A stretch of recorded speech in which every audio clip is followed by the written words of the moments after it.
Зошто би инвестирале нашите стратешки Затоа партнери што во пат од Скопје до Охрид? еве сега ќе ви кажам, ние веќе пат Скопје Охрид имаме, немаме потребе да правиме нов коридор 8.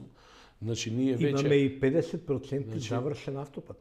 Значи ние имаме во моментов Скопје Тетово, Тетово Гостивар, треба да се работи на трасата Гостивар Кичево, Кичево Струга се работи, тоа ви е коридор 8. Доколку сакате нов коридор 8, пробите само една точка од Тетово до Приштина и вие всушност потоа на Приштина го имате целиот коридор 8.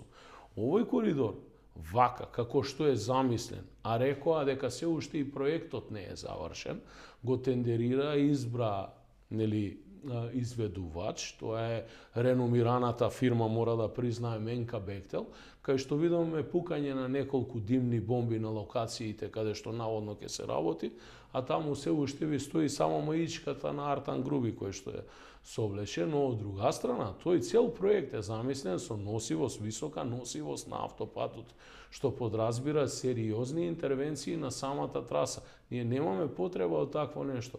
Зошто ќе се користи таа траса? Па дефинитивно за транспорт на тешки возила и друг вид на опрема на овој коридор, бидејќи со истиот се бајпасира Босфор и Дарданели. И доколку нашите стратешки партнери, а и ние сме тука заедно на маса со нив во НАТО, сметаат дека овој коридор треба да се заврши во целост, треба и да инвестираат во истиот.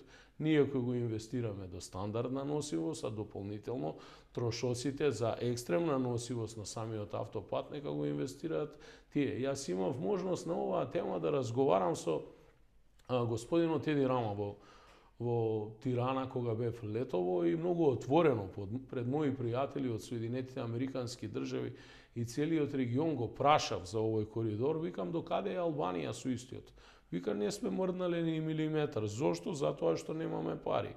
Па кај ќе најдеме пари, вели американците, не даваат Европската унија, се уште не дава Албанија, нема средства да го isfinansира истиот.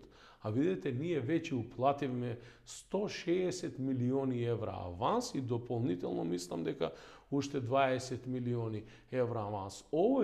Јас гарантирам дека овој проект ќе биде еден од најкриминогените проекти во историјата на оваа држава, со кој што не само што Македонија ќе влезе во тешка финансиска дубиоза, туку првенствено и граѓаните ќе бидат изманипулирани до максимум.